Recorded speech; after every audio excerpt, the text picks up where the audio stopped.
አንድ ተመልካቻችን በተለይ ሽምግልና ወዴት እየሄደ ነው ጎበዝ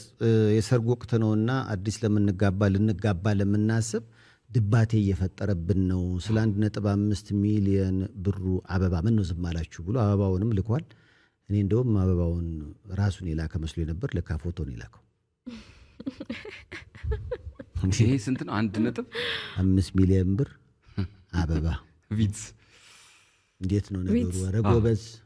ምነው እንዳትሉ ለየቤት ግማሽ ሩብ ክፍል ብላ አስተካክለው አሁን ምንድነው የምትለቀው አንተ ኒኮግራኔ እኮ ላንተ ባለፈው ግን ከሉላ ጋር ስናወራበት ነበር ሰው እንደ ፍላጎቱና እንደ አቅሙ ነው በቃ የሰዎችን ፍላጎት ነገሮችን ደግሞ እንደ አበባ ሻጭም ሆናችሁ ማሰብ አለባችሁ አዎ ቢዝነስ ነው ሌላኛው እንደናኪውኝ ነው የማስበው እንደ አበባው ሻጭም ሆኜ አላስበው ይሄንን ካላክ የምትልክ ጋር አንተ ምን ትሰራለህ አይደለም አቅሙ ካለ ትልካለህ ፍላጎቱ ካለ ይሄንን ማድረግ ከቻልክ አድርግ ካልቻልክ እሱ ያለ ያለው ስታንዳርድ እንዳይሆንና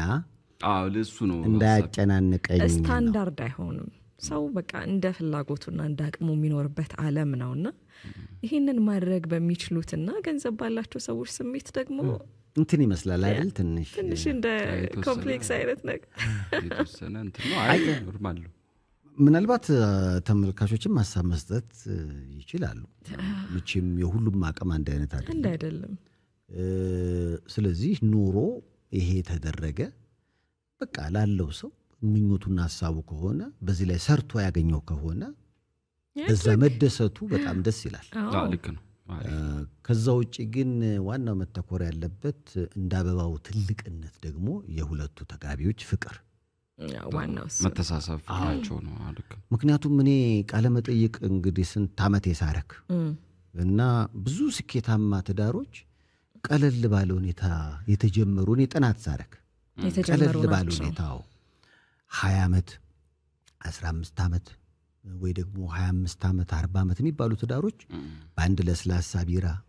ጊዜው ነው ሶስት አምቦሃ ምናምን የጊዜው እና የሁኔታዎች ለውጥ ነው ያንን ያመጣው እንደ ቀልድ የተጀመሩና ፍቅር መሰረት ያደረጉ በጊዜ ሂደት መግባባትና ስኬትን ይዞ የመጡ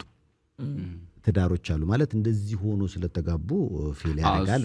ማለት አይደለም ልክ ነው የብዙ ሰው እንትን ወደዛ እንዳይሄድ ግን ቁሱ ላይ ከመናተኩር ይሄ ግን 1.5 ነው አሉ ኒኮንዶሳን የሚለው ተመልካች ነው ይላከል አይደርስም ሊደርስ ይችላል 100 እኔ ባለፈው ባለመቶ አጋጥሞኛል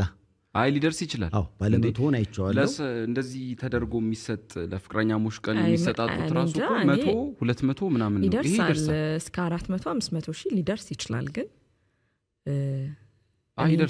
ይደርስ በጣም ትልቅ እኮ ነው ኦፍ ኮርስ ትልቅ ነው እንዴ ታዲያ ይሄ ካልደረሰ የትኛው ሊደርስ ነው በጣም ይደርሳል እንዴ ብዙ ነው ጥቅጥቅ ያለ ነው የሚገርም ነው ካለው ፕሌንስ ቢሰጣት ምንድነው እንዲምትመቀኙት የሚለውን ሐሳብ ወድጫለሁ እኔም እሱ ለሰጠው እኛ ሐሳብ ይላችሁ እኔው ማሳያ ነው እዚህ ጋር ተቀባይ ነው ያለው እዚህ ጋር ሰጪ ነው ስለዚህ ጭቅጭቁ ያለው በሁለቱ መሃል ነው የውል ሰው እንዴ ምን አለ ጀትስ ቢሆን ትላለች አሷናት ደግሞ ገብታ ደግሞ ምንድነው ቁስ ላይ ምን አሁን ይሄ 1.5 ተገመተ አይደለ የ5000 1000 ዋናው የልጅቷን የሁለቱ ግንኙነት ነው የሚወስነው ልቀበል የምችልበት ሁኔታ ሊኖር ይችላል ምክንያቱም ያ ሰው እስከሳመነን ድረስ አብሮ የሚኖረው ሰው ነው ወሳኙ ግን ይሄ አቨሬጅ ስታንዳርዱ ከፍ እንዳይል ነው ቅድም እንዳልከው አሁን ብዙ ሰው ሊያደርገው የሚችለው አሁን ከዚህ በፊት ጨምሯል ብዙ ነገሮች እየጨመሩ ዋጋዎች እየጨመሩ ሽምግልና ላይ የሚናቁ አንዳንድ ቦታ አለ ያው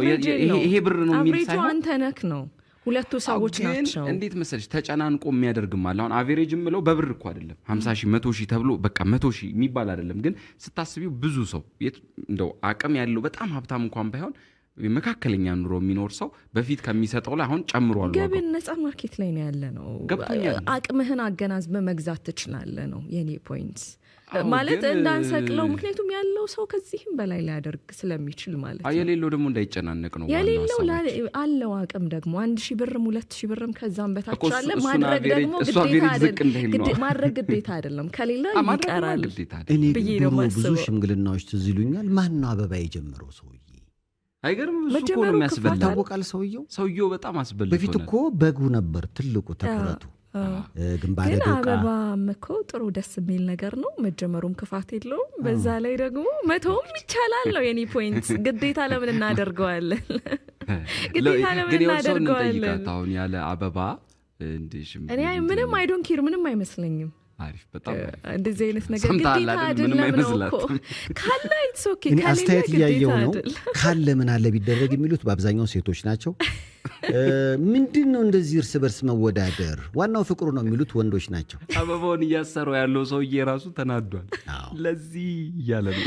ምንድነው በጋብቻ ለመታሰር እና አበባ ማሰር ሳይፉ ምን አልክ አንተ እኔ አሁን እንዳገባ አሁን አየህ ይሄ ነው እንግዲህ አሁን ማስታረቅ መሀል ላይ ገታው እኔ አሁን በዚህ ጉዳይ ላይ አስተያየት ስሰጥ በቀደም ፒኤስጂ እና ባየር ሙኒክ ሲጫወቱ ያየሁት አይነት ስሜት ይሄ ምንም የማያስጨንቅ ጉዳይ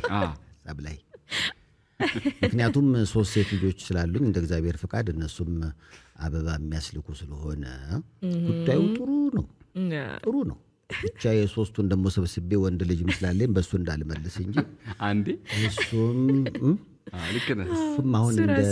እንደ ወላጅ ስታስቢው እኔ ግን ቀደም እንዳለው ቢኒ ያው ዋናው ፍቅሩ ነው የሁለታችሁም ማሳብ እኮ በራሳችሁ መንገድ ልክ ነው ለምሳሌ እንደ እድር ምግብ ስታንዳርድ አልወጣለትም አይደለ እዚህ ለኛል አሁን ለቅሶ እድር ላይ እንደዛ ጅው ማድረግ ምናምን ተከልክሎ እድሮች የሆነ ቅጣት ሁሉ ሲጣልባቸው አይቻልም አንዳንድ እድር ላይ ውጪ ማብላት ምግብ መድፋት ምናምን ይሄ ደስታ ስለሆነ ተገድቡ እንደዚህ አልተባለም አሁን ምንድነው እኛ ነን እንግዲህ እንደ ባህልም ለምን ይሆናል የሚላለ እንኳን ሆነ የሚላለ ሁለቱም በራሳቸው ዘው ልክ ናቸው ብዬ ነው የማስበው ምክንያቱም ያሶዬ አለው የሚያስደስተው ይሄ ነው ገና በሄሊኮፕተር ከላይ አበባ በትናለው ሊል ይችላል እኮ የውል ሰው ባለ ቢሆን አበ እንዲህ ያላችሁ ነው እኛን የምታስበሉን በሄሊኮፕተር በተኑ ስንት ሚሊዮን ብር አበባ ሰጥቶ እኛን ታስበሉናላችሁ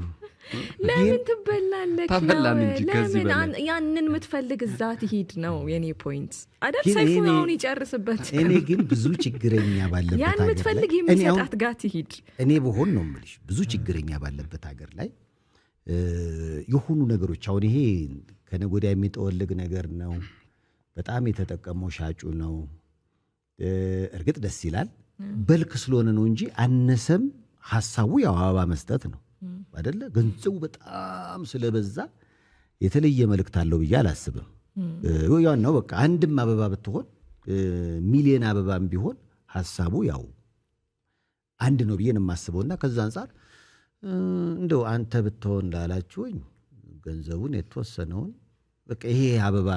የሆነ ሰፈር ነው የሚገባው ብዬ አስባለሁ በዚህና በዚህ ችግረኞች ያሉበት አካባቢ ሊሆን ይችላል እና የህንዶች ነገር እየመጣ ነው ወደ ሀገራችን ህንዶች ለአይነት ባህል አላቸው ህንድ አይጣላያችሁም ማንዳን ባለፈው አንድ የዓለማችን ቢሊየነር ውዱ ሰርግ ህንድ እየሆነን ነው እኔ እንደ ወደ ታጅ መሃል የነሱ እና የሆነ በቃ ህንድ ታውቃለህ በጣም ሀብታምና በጣም ደሃ ያለባት ሀገር እና ያሰርግ ግን ከዚህ ጋር ለሰርግ ወርቅ ይለብሳሉ ብዙ ሀብታሞች አሉ የድሆች የምስኪኖች ህይወት አይመለከተንም አይነት አቋም ያላቸው የዛኑ ያል ደግሞ ሁለቱንም የሚያስደስቱ አሉ ለተቸገረም ያረጋሉ እንዳለፈው ሰርግ እነሱም ደግሞ ለቀቅ ያረጉታል እና በሁለቱ ጫማ ላይ ሆናችሁ ሐሳቤን ብትረዱ ለማለት የፈለኩት ነገር በቃ እዚህ ጋር አርገሽ ለህሊናሽ ምንም ነገር ካልተሰማሽ ካለ እንደዚህም ነገር ቢደረግ ተኝቶ ማደር ይቻላል ካልሆነ ግን ይሄኛውን ሳናይ ግን ይሄን ብቻ እናርግ ከሆነ ግን ያስተኛል አይመስለኝም እሱን የኔ አቋም እና ሁለቱን ላይ መርገጥ ለቻለ ሰው ግን ካለ ምን አለ ያርገው አበባው ሲቀመጥ እንዴት ነው የሚል ሐሳብ አለ እኔ ሄጄ ማየት አለ እንዴት አለ ነገር ስንት ነገር አሁን